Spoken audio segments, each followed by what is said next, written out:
बिस्मिल्लाहिर्रहमानिर्रहीम, अस्सलाम वालेकुम। कॉलम शामिल फारूकी के। आइए आज इसलिए उनका एक कॉलम सुनते हैं। मंगल के दंगल, नतीजा जंगल। मंगल 17 फरवरी को कराची और लाहौर में दो अलग अलग दंगल मुनक्किद हुए।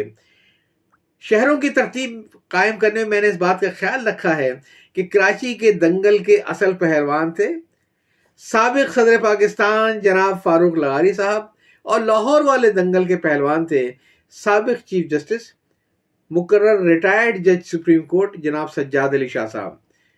प्रोटोकॉल में सदर सुप्रीम कोर्ट के जज बल्कि चीफ जस्टिस से भी ऊपर आता है, इसीलिए हम अपनी गुफ्तगू की इब्तिदा साबिक सदर से कर रहे हैं। दंगल की तशबीह मैंने इसलिए दी है कि दोनों ही ने अपनी अपनी जगह एक दूसरे को नहीं बल्कि बहुत से लोगों को, या कम से कम एक शख्स यानी वजीर आजम से अपने मुकाबलों और मुसाबिकों की दास्तानें सुनाई हैं।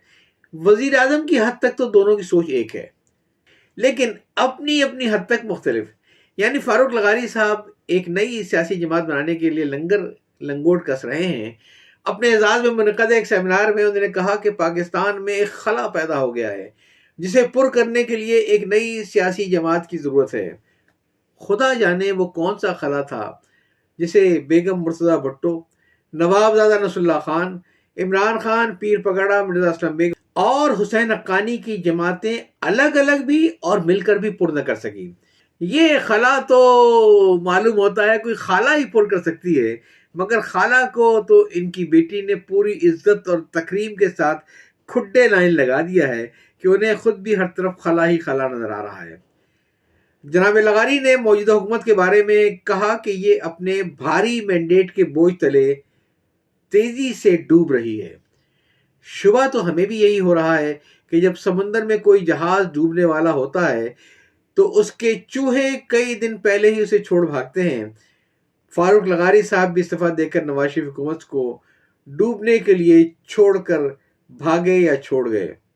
मुस्लिम लीग के साथ साथ जनाब लगारी ने पीपल्स पार्टी और बेगम बेनजीर भुट्टो को भी अपनी तनकीद का निशाना बनाया। उन्होंने कहा कि मुस्लिम लीग और सोसाइटी की हैसियत एक इमदाद बाहिमी वाली सोसाइटी जैसी है। उन्होंने ये नहीं बताया कि दोनों ही जमातों ने अपने अपने दौर में खुद लगारी साहब को उस इमदाद बाहिमी की सोसाइटी का रजिस्ट्रार बना रखा था या बनाए रखना चाहती हैं, लेकिन खुद लगारी साहब रजिस्ट्रार वाली हैसियत पर काने नहीं है। वो इससे भी बुलंद होकर शायद सोसाइटी के मालिक बनना चाहते थे। अगर किसी मरहले पर लगारी साहब ने किसी तहरीक वगैरह चलाने का हुक्म दिया तो उनकी तीसरी मुतबादिल कुव्वत सड़कों पर निकल आएगी और ढोल बजाकर कहेगी, ताली बजाओ मोहे भाग जाग जाएंगे। बहरहाल मजदा हो तीसरी कुव्वत वालों को कि पाकिस्तान में कोई तो उठा जिसने उनकी जरूरत की महसूस की, जिसने उन्हें आवाज दी। अफसोस ये बात वाज़ेह नहीं है कि लगारी साहब अपनी जमात में शहरियों के सिर्फ तीसरी मुतबादिल कुव्वत ही को देंगे, या जो भी उनकी जमात में शरीक हो जाएगा वो खुद ब खुद तीसरी मुतबादिल कुव्वत का मालिक बन जाएगा। पहली सूरत ही करीन क़यास मालूम होती है। भला ये कैसे मुमकिन है कि तीसरी मुतबादिल कुव्वत की असली सोसाइटी की याद और खुशनुदी के बगैर ही उस सोसाइटी में दाखिल हो जाए। साबिक सदर ने एक सवाल के जवाब में कहा कि वो यकीनन जागीरदार हैं। वो एक जागीरदार घराने में पैदा हुए थे, लेकिन उनके ख्याल में जागीरदारी एक दिमागी कैफियत का नाम है जो उनमें नहीं पाई जाती। जब उनसे पूछा गया कि अगर वो मिजाज के एतबार से जागीरदार नहीं है तो इधर उधर जाते वक्त वो अपने इर्द गिर्द कबायली गार्ड क्यों रखते हैं, तो उन्होंने जवाब दिया कि आखिर कबायलियों को भी तो रोजी कमानी है। हम उनसे ये तो नहीं कह सकते कि जहन्नुम में जाओ। नहीं हुजूर, आपने उन्हें रोजी रिस्क पहुंचाने और उन्हें बंदे गुलाम बनाए रखिए।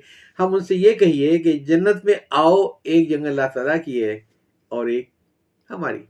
यहाँ तक तो जिक्र था फारूक लगारी साहब का, जो प्रोटोकॉल की वजह से इस कॉलम में ज़्यादा हिस्से ले गए। और अब हम सज्जाद अली शाह साहब को ज़्यादा से ज़्यादा खुदा हाफिज कह सकते हैं, या अगर कोई बात होगी तो बहुत मुख्तसर। पहली बात, लगारी साहब के बरक शाह साहब ने ऐलान किया कि वो कोई जमात नहीं बना रहे हैं। ये अच्छा ही हुआ, वरना अगर वो भी कोई जमात बनाते तो चौथी मुतबादिल कुव्वत की ज़रूरत होती जिसका दस्तयाब होना खारिज इम्कान होता।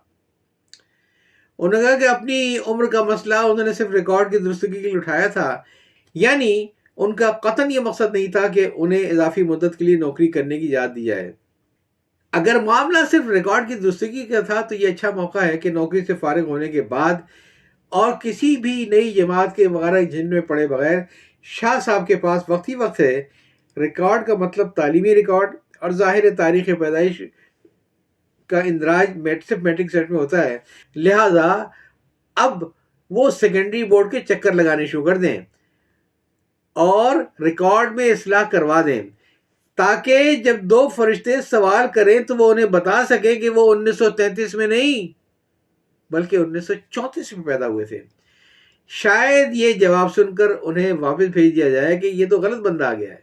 شاہ صاحب نے سوال کا جواب اس بات یعنی ہاں میں دیا کہ کیا انہیں پیشکش کی گئی تھی کہ وزیر اعظم نواز شریف کے خلاف مقدمات واپس لے لیں تو اس کے بدلے میں انہیں ان کے عہدے پر برقرار رکھا جائے گا. آگے چل کر شاہ صاحب نے فرمایا کہ بہت سے انکشافات ہیں جو وہ وقفے سے کرتے رہیں گے. ہمیں یقین ہے کہ ایسا ہی ہوگا کیونکہ ان میں انکشافات کا معیار وہی ہوا جیسے مقدمات واپس لینے کے بدلے میں عہدے پر برقراری کا. تو پھر شاہ صاحب کتنے دن میں انکشاف کر سکتے ہیں؟ بہرحال قیاس تو یہ کہتا ہے کہ انکشاف کا یہ وعدہ بھی اسی طرح کا ہوگا جس طرح ایک صاحب نے تھیلے سے بلی نکالنے کا وعدہ کیا تھا. آخر نہ تھیلا رہا نہ بلی رہی اور نہ تھیلے والی بلی. شاہ صاحب نے یہ بھی فرمایا کہ میں سیاست میں نہیں آنا چاہتا ہوں. جی ہاں، سیاست میں آنے سے پہلے یہ کہنا ضروری ہے. کالم ختم کرنے سے پہلے ایک چھوٹی سی بات پھر سابق صدر کی.